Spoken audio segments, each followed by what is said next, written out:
नमस्कार, मी एस.आर. पवार आणि माझ्या या व्हिडिओवरती जे कुणी व्हिडिओ पाहण्यासाठी आलेले आहेत त्या सर्वांचं मी सहर्ष स्वागत करतो आणि माझ्या आजच्या विषयाला सुरुवात करतो।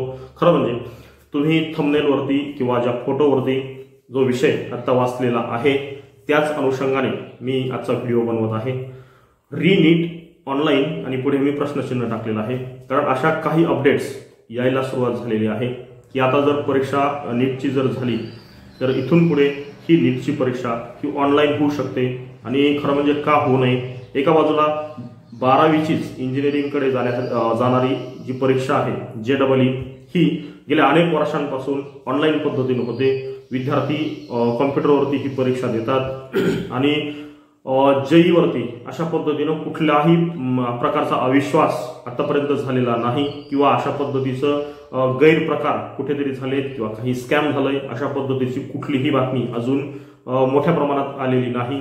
काही लहान मोठ्या गोष्टी झालेल्या असतील, परंतु नीटच्या बाबतीत आता जे स्कॅम उघडकीस येत आहे अशा पद्धतीचं स्कॅम JEE मध्ये आजपर्यंत कधीही बघायला मिळालेलं नाही, हे सुद्धा तितकंच खरं आहे।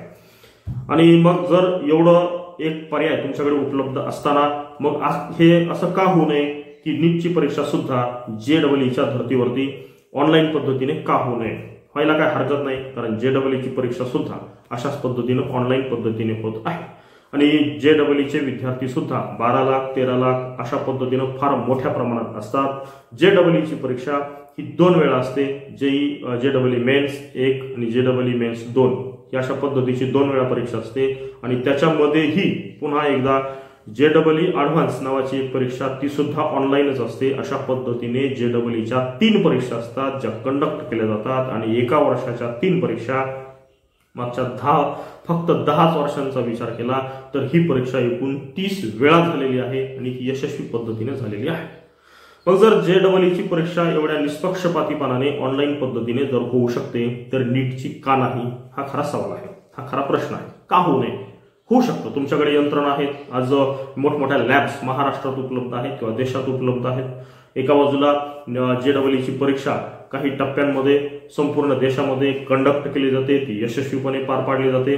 तर मग नीटची परीक्षा सुद्धा त्याच पद्धतीने का होऊ नये हा सुद्धा सूर आता उमटायला लागलेला आहे आणि लोकांकडून किंवा पालकांकडून अशा पद्धतीची मागणी केली जात आहे की कृपया नीटची परीक्षा सुद्धा अशाच पद्धतीने घ्या।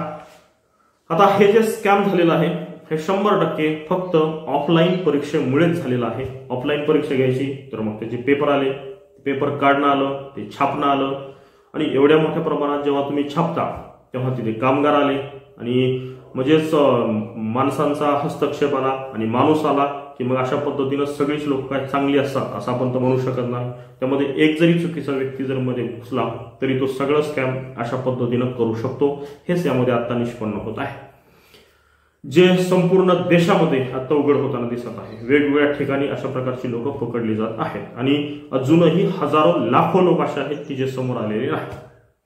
मी परत एकदा तो मुद्दा मी पुन्हा स्पष्ट करत आहे की जे या नीटमध्ये गेल्या वर्षी 600+ मार्क घेणारे विद्यार्थी हे फक्त 26,000 होते आणि या वर्षी ती संख्या 76,000 आहे। एकूण जास्त विद्यार्थी किती तर 50,000 आणि 50,000 हुशार विद्यार्थी एकाच वर्षामध्ये आले कुठून, ते कशाही पद्धतीने येऊ शकत नाही किंवा अशा पद्धतीने होत नसतं, झालेलं नाही। इतिहासात अशा पद्धतीने कधी झालेलं नाही की कुठल्या तरी एकाच वर्षात 50-60 हजार विद्यार्थी आपोआपच कुठून तरी हुशार येतील, अशा पद्धतीने होणार नाही। त्याच्यातून स्पष्ट हेच होत आहे की यामध्ये स्कॅम झालेला आहे, हा पेपर लीक झालेला आहे, हा पेपर फुटलेला आहे, हा पेपर हजारो लाखो विद्यार्थ्यांपर्यंत गेलेला आहे आणि त्यातल्या काही विद्यार्थ्यांनी तो पेपर नीटनेटका बघून त्यामध्ये जास्त मार्क घेतलेले आहेत आणि ते फार चुकीचं आहे। हे स्कॅम जर रोखायचं असेल तर ऑनलाईनचा पर्याय हा खूप मोठ्या प्रमाणावर किंवा फार विश्वासार्ह पर्याय तुमच्यासमोर उपलब्ध आहे। तुम्ही तो खरं म्हणजे जितक्या लवकर शक्य होईल तितक्या लवकर तो स्वीकारायला हवा आणि ज्या पद्धतीनं JEEची प्रोसेस पूर्ण पडते त्याच पद्धतीची प्रोसेस नीटमध्ये सुद्धा व्हायला हवी, कारण JEE वरती अशा पद्धतीचे गंभीर आरोप अजूनही झालेले नाहीत। आणि ज्या पद्धतीने परीक्षा होती ऑनलाईन असते, समोर कॉम्प्युटर असतं, कॉम्प्युटरवरती परीक्षा असते, प्रत्येकाचे प्रश्न वेगवेगळे असतात, शेजारी बसलेल्या विद्यार्थ्यांचे प्रश्न वेगळे असतात, पर्सेंटाइल ही पद्धत आहे। खरं म्हणजे त्याचं जे स्पष्टीकरण आहे ते एवढ्या कमी वेळामध्ये आपण करू शकत नाही, परंतु एक मात्र नक्की आहे की JEE ची जी प्रोसेस आहे ती फार विश्वासार्ह प्रोसेस आहे आणि त्यावरती अशा पद्धतीनं आरोप प्रत्यारोप होताना आपल्याला दिसत नाही।